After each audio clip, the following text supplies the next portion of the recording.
Congratulations, you guys made it through the first week. Hi, this is Jeanette B. Milio. Let's look at what we talked about this week. This first week's module provided you with a basic overview of the Hollywood entertainment industry with an emphasis on film and television financing and revenue models. You can now differentiate between the studio model and the independent film model. You can identify how recent changes impact the entertainment industry today, and you can identify the important differences regarding development, financing, production, and distribution as applied by the major studios and the independents. Introduction to the Hollywood industry today. The Hollywood industry undergoes constant changes, and understanding what moves projects forward, being alert yet fair and flexible, is an effective approach to maneuver through these constant changes safely. A producer job description is a problem solver. You'll learn all about this because as you go through the next 11 weeks of this course, you'll hear about some mistakes I made and how I solved them. Understand that the Hollywood business is in fact a business, and every project is a little bit like a startup. So as you go through your projects and are designing them to be ready and included into a pitch deck that an investor would look at and say, this is interesting, I want to give you some money for this, you need to be able to also understand the elements that are needed to be included into this business plan to make this a viable business idea for an investor. During the next 11 weeks, we will talk about all the elements you should be including in a business plan and how you should go about securing your investors. It's okay when you don't have the answer to all the questions that will come up as you do a project, as you talk to investors, and as you are learning more about the industry. But it is important that you look at the various risks that are available, I should say, and are most likely applicable, and that you learn about the ideal way to mitigate those risks and work with them. So knowing everything is not necessary, but knowing what risks you will likely encounter and how you can mitigate a majority of them is essential. And we're going to talk about this over the next few weeks. The history of Hollywood. In 1911, the first studio launched Nestor Studio. And from 1911 to 1929, Hollywood got to enjoy the beautiful black and white silent film era. In the 1920s to the 1960s, we're adding sound and color to the mix, and we're talking about the golden age of Hollywood here, which was dominated by the big five studios: Paramount, RKO, 20th Century Fox, MGM, and Warner Brothers. In 1948, a little wrinkle happened. The Supreme Court decided that studios can no longer own theater chains.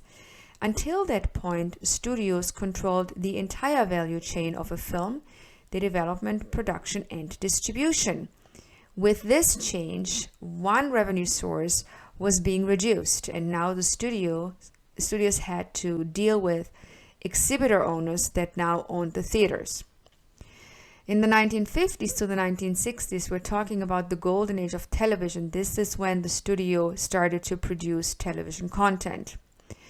In the 1980s to about 2008, we're talking about a second golden age of television, which is also referred to as the peak TV area, with what I consider some really cool 1980s television series. 2008, Netflix launched, and we all know that disrupted our industry majorly. And the studios today are another big five, and of course this may change any minute with all the mergers and acquisitions that are going on. But for now, our big five studios are Paramount, Universal, Sony Columbia, Disney, and Warner Brothers. Let's take a look at major studios versus independents. And what's a major studio project? It is a film or television show that is controlled by the studio, which owns the IP.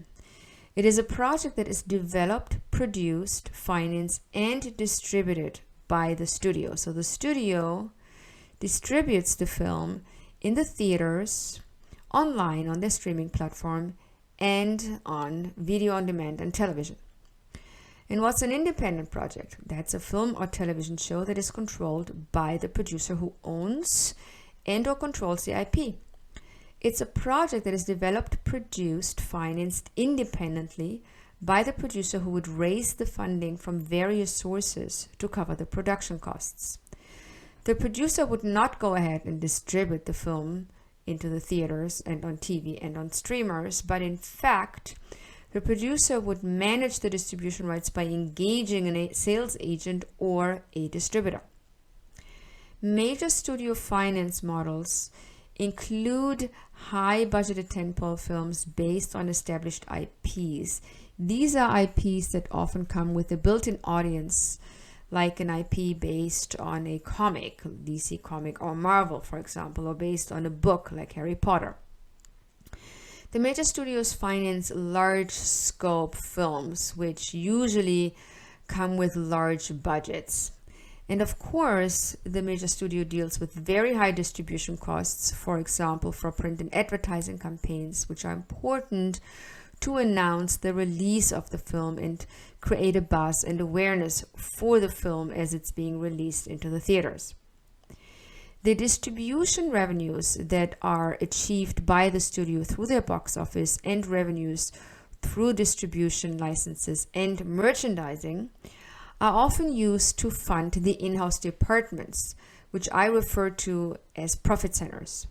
The reason why I say profit centers is because when revenues come in, the studios use that money to pay for services and, for example, equipment or rentals, their stages if the movie was shot on the lot. They pay for services that are provided by their own in-house team. And a large portion of the funding that comes in through distribution revenues is seen to go there. That means for investors, they have to wait until the production costs have been repaid until investors can see a profit. Independent finance models, we should say here first and foremost that when the studios stopped producing these mid-level theatrical features, they created a gap for independent producers to fill, which then went ahead and still do finance films that are low to mid-level and that are theatrically released. Not all of them, but some of them. And this is the niche that was left open by the studios who no longer produce these mid-level theatrical films. Independent producers have to deal with feasible budgets. They have to make sure that films are not too expensive, because otherwise they're going to have a very hard time raising the financing for them.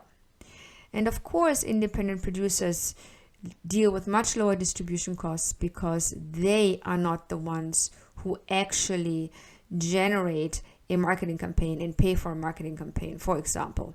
That is usually done by the distributor who acquires the rights to distribute the film that the producer has independently realized.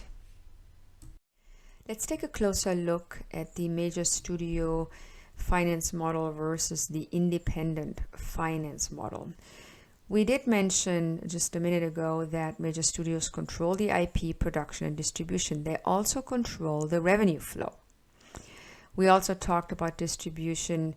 We talked about the fact that the major studios control the distribution of their content in the theaters, on VOD, online, and on TV.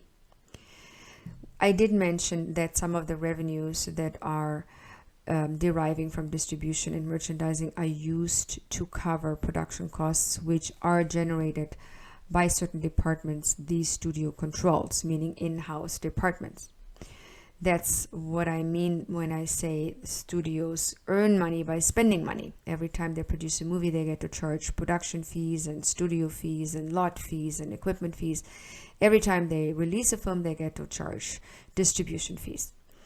Studios do not use completion bonds, which cover production budget overages, amongst some other things. And of course, major studios are subject to box office risks.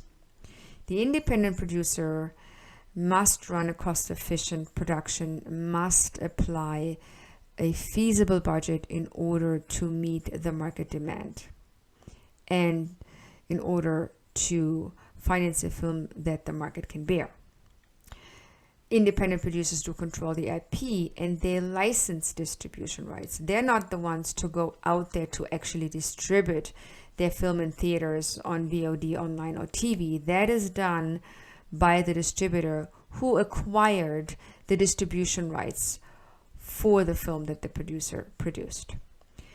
The independent producer can actually avoid box office risk by doing that, because the box office risk is taken over by the distributor who bought and licensed the distribution rights for the film the producer produced. Professional producers do use completion bonds and are therefore insured against any production budget overages. And professional producers also control the revenue flow and can provide transparent accounting.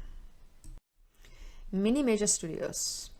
Some mini major studios are actually specialty divisions of major studios. They were launched in order to produce the mid-level theatrical features the major studio no longer produces. So mini majors produce and distribute low to mid-level theatrical features. They fill a niche that the majors have left. They often look for film projects with Academy Award potential, and they partner with independent producers who deliver commercially viable films that meet their demand. The Hollywood industry today, what are we observing? The major studios have been driving the industry until they were disrupted by the streamers, namely Netflix, who started it all. Hollywood major studios focus on IP-driven tentpoles with a built-in audience. They did launch recently their own online platforms with exclusive content that is owned and controlled by the studios, and they withdrew some of that content from other platforms which were licensing it. The independents were filling a gap that was left open by the majors when they stopped producing mid-level theatrical feature films. The independents are facing a decreased price level for commissions and license fees, and they're facing a decreased buying power today. They face also changing content mandates, which are driven by the various mergers that have happened recently and driven by the fact that a lot of people were let go and new personnel was added in a lot of the places with streamers, studios, and networks. The independents see an opportunity and can respond to the increased content demand, but they must step up with a strong, really innovative content, and they must apply feasible budgets. The streamers drive the audience online.